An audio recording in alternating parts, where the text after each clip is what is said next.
Okay, hello and shalom. To begin with our thought for the day today, um, taking into account and noticing the International Day of Elimination of Violence Against Women and Girls, I'll begin with an acknowledgement. And we acknowledge that we're meeting here on Treaty 6 ground. We're treaty people and must take that into account when talking today about the elimination of violence against women. As Canadians and those living in Canada, we remind ourselves as well of the calls for justice in the cases of missing and murdered Indigenous women and girls. May we all know peace and safety in our land and throughout the world. Amen. So my name is Rabbi Gila Kane. I am the rabbi at Temple Beth here in Edmonton.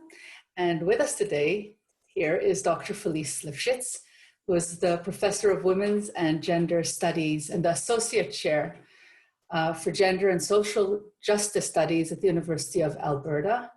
And also, she is Temple Beth my shul's president. So welcome, Felice. It's lovely to have you here. Thank you. Oh, it's great to be here. So you're sharing something on the screen with us. What is this about?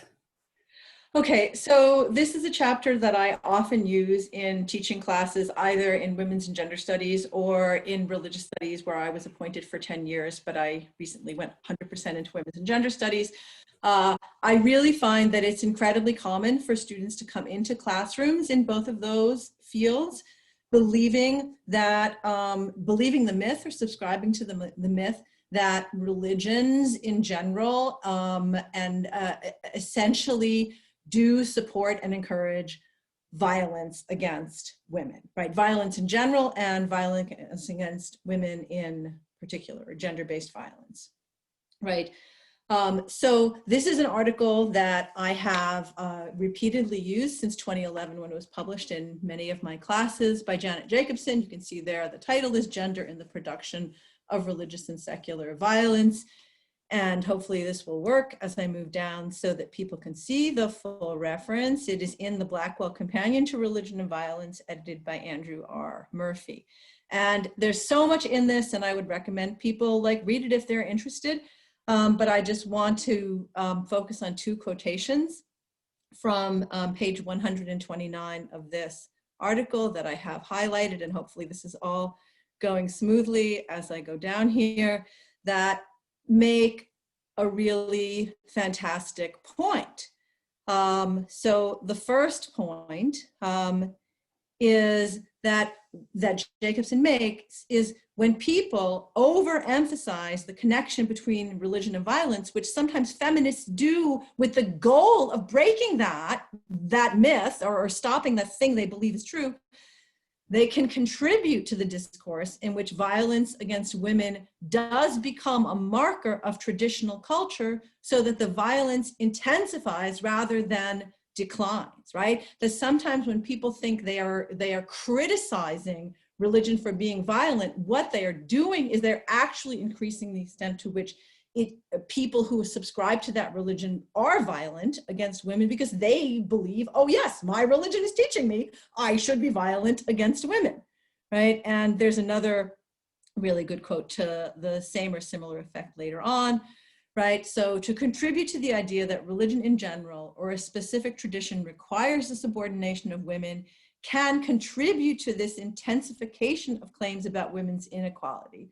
This hardly seems to be the type of argument the feminists would want to make, and yet the frequent feminist dismissal of religion as always and everywhere tied to violence against women tends in that very direction, right? And as I said, so many of my students in women's and gender studies and religious studies come in believing that that is the case and not realizing that their adherence to that belief is contributing to the increased cycle of violence against women, and the best way out of it is not to continue to subscribe to the myth that religion encourages violence against women. So that's why I have that there.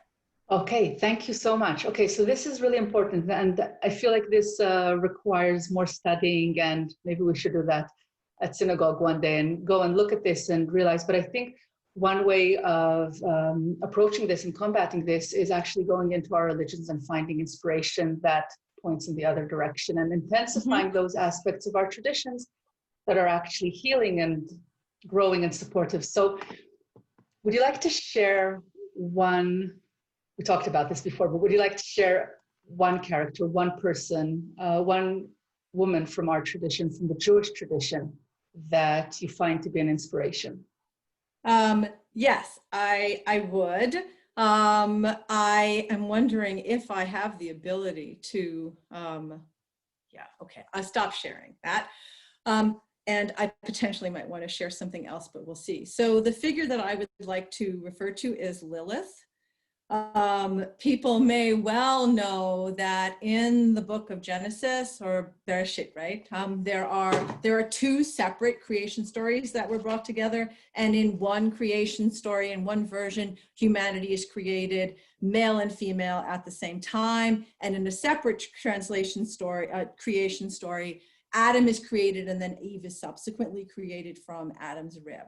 So as far as I understand it, and I'm not an expert on medieval rabbinic midrashim, but my understanding is that sometime by 1100 in medieval rabbinic midrashic traditions, they had come up with the idea that the rabbis had been questioning, like, well, if it seemed like there must have been two separate women, right? Because there was the woman of Genesis 1:26, who appears when humanity is divided into two, into male and female, and then there's Eve, the subordinated woman created for and after and from Adam, right? So they're trying to figure out what happened to that first woman, and they came up with the idea that what happened to her, and that her name was that, she ran away, right? Or was driven out of paradise by God because she refused to be subordinated to Adam, right?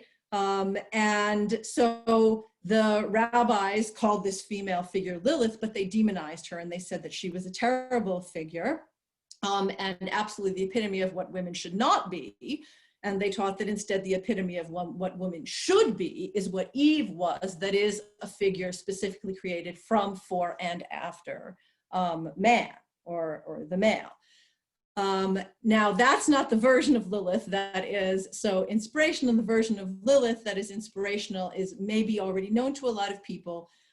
She came out of a consciousness raising group of feminist theologians led by Judith Plasko in 1972, where they were sitting around trying to figure out all different ways that they could reinterpret and reimagine figures in Jewish tradition in ways that would be, empowering for women. And they kind of rewrote the midrash around Lilith so that after she leaves paradise, Eve and Lilith get together, and they realize that through their sisterly solidarity with each other, if they stop thinking, oh, we're such different kinds of women, but they recognize, their common and mutual interests, that they could prevent inequities and subordination and violence against women. Right, so the story, the midrash ends, Plasko's 1972 midrash ends, sisterhood is powerful, but it is a sort of general, inspiration for us to think about how, and it doesn't have to just be, female-bodied people, obviously, but, that we can all, work together and support each other to refuse inequities and violence and subordination, and that's what we should do. And students also really love The Coming of Lilith by Judith Plasko. So that's my positive thing. Wonderful. Thank you so much. So thank you for bringing both of these thoughts to us today. And Lilith is definitely, Lilith and I would also say Chava, Eve, are both very interesting characters to work with when we're talking about going back to the roots of at least our tradition, and healing from the roots. So thank you so much again, and have a good day. It's my pleasure. Bye. Bye-bye. Thank you. Shalom.